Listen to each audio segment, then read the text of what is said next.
Hi all, welcome back. ഈ സോഹോ ബുക്സിന്റെ ഈ ഒരു സെഷനിൽ നമ്മൾ നോക്കുന്നത് ടി ഡി എസ് എങ്ങനെയാണ് സോഹോ ബുക്സിൽ റെക്കോർഡ് ചെയ്യുന്നതെന്നാണ്. അതിന് നമുക്ക് രണ്ട് ഓപ്ഷൻസ് ഉണ്ട്. ഒന്നുകിൽ ടി ഡി എസ് ഇൻവോയ്സുമായിട്ട് ലിങ്ക് ചെയ്ത് അവിടെ റെക്കോർഡ് ചെയ്യാം, ഇല്ലാന്നുണ്ടെങ്കിൽ ഇൻവോയ്സുമായിട്ട് ലിങ്ക് ചെയ്യാതെയും ടി ഡി എസ് റെക്കോർഡ് ചെയ്യാനായിട്ടൊരു ഓപ്ഷൻ സോഹോ ബുക്സ് പുതിയതായിട്ട് ഇൻട്രൊഡ്യൂസ് ചെയ്തിട്ടുണ്ട്. അതിൽ നമുക്ക് ആദ്യം ഇൻവോയ്സിൽ ലിങ്ക് ചെയ്ത് എങ്ങനെയാണ് ടി ഡി എസ് റെക്കോർഡ് ചെയ്യുന്നത് നോക്കാം. അതിന് നമ്മളൊരു ഇൻവോയ്സ് നമ്മൾ ക്രിയേറ്റ് ചെയ്യുന്ന ടൈമിൽ നമ്മളിവിടെ പ്രൊഡക്റ്റ് സെലക്ട് ചെയ്യുന്നു, ദെൻ ക്വാണ്ടിറ്റി നമ്മൾ കൊടുക്കുന്നു. അങ്ങനെ നമുക്ക് സബ് ടോട്ടൽ 12,000 ഇവിടെ കാണാനായിട്ട് പറ്റും. ഇവിടെ നമുക്ക് ടി ഡി എസ് എന്നൊരു ഓപ്ഷൻ ഉണ്ട്.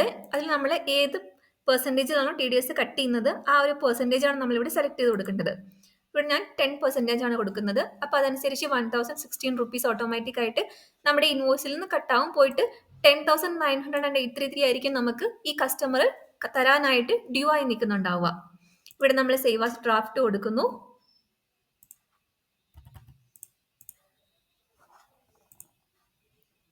അതിനുശേഷം മാർക്ക് ആസ് സെൻഡ് എന്നുള്ള ഓപ്ഷനും കൂടെ നമ്മൾ കൊടുക്കുന്നു. അപ്പോൾ ടി ഡി എസിൻ്റെ എൻട്രി ഈ ഇൻവോയ്സ് എൻട്രിൻ്റെ ഒപ്പം തന്നെ പോസ്റ്റ് ആയിട്ടുണ്ടാവും. അവിടെ നമുക്ക് ടി ഡി എസ് റിസീവബിൾ എന്നുള്ള അക്കൗണ്ടിലേക്ക് ഈ ഒരു എമൗണ്ട് പോയിട്ടുണ്ടാവും. ഇതാണ് ഒരു ഓപ്ഷൻ. രണ്ടാമത്തെ ഓപ്ഷൻ എന്ന് പറയുന്നത്, നമ്മൾ ഇൻ കേസ് ഈ ഒരു ഇൻവോയ്സിൽ നമ്മൾ ടി ഡി എസ് റെക്കോർഡ് ചെയ്തിട്ടില്ല, പക്ഷേ നമുക്ക് കസ്റ്റമർ പേയ്മെന്റ് തരുന്ന സമയത്താണ് ടി ഡി എസ് കട്ട് ചെയ്തിട്ട് പേയ്മെന്റ് തന്നത്.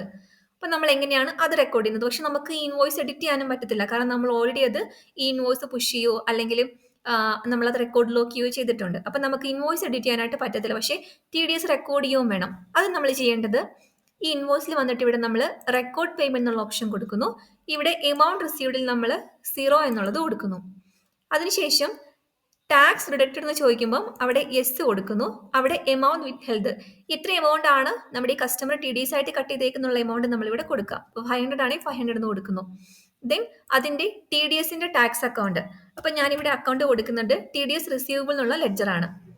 അതിനുശേഷം നമ്മളിവിടെ റെക്കോർഡ് പേയ്മെന്റ് എന്നുള്ള ഓപ്ഷനാണ് കൊടുക്കുന്നത്. അപ്പോൾ ഈ പേയ്മെന്റ് റിസീവ്ഡിൻ്റെ എൻട്രി നമുക്ക് ഇവിടെ കാണാനായിട്ട് പറ്റും. ഇതാണ് ഇതിൻ്റെ എൻട്രി പോസ്റ്റ് ആയിരിക്കുന്നത്.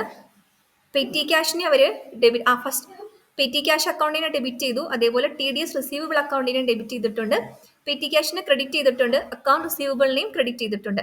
അപ്പോൾ പെറ്റി ക്യാഷ് അക്കൗണ്ടിനെ ജസ്റ്റ് ഒരു ക്ലിയറിംഗ് അക്കൗണ്ട് പോലെയാണ് ഇവിടെ യൂസ് ചെയ്തിരിക്കുന്നത്. അതിനൊരു ഡെബിറ്റും ക്രെഡിറ്റും വന്നേക്കുന്നതുകൊണ്ട് അതിൻ്റെ ആ അക്കൗണ്ടിലൊരു എമൗണ്ടിൻ്റെ എഫക്റ്റ് വന്നിട്ടില്ല. അതേ സമയത്ത് ആ ഒരു അക്കൗണ്ട് റിസീവബിളിനെ കുറച്ചിട്ട് ടി ഡി എസ് റിസീവബിളിനെയാണ് കൂട്ടിയേക്കുന്നത്. അപ്പം നമുക്കിനി ആ ഒരു ഇൻവോയ്സിൽ പോയാൽ മനസ്സിലാവും, ആ ഇൻവോയ്സിൽ ഡ്യൂ ആയി നിൽക്കുന്നുണ്ടാവുക. പോയിട്ട് 87,500 ആയിരുന്നു ആദ്യം ഉണ്ടായിരുന്നത്, അത് മാറിയിട്ട് ഇനി ഡ്യൂ ആയിട്ടുണ്ടാവുക 87,000 ആയിരിക്കും.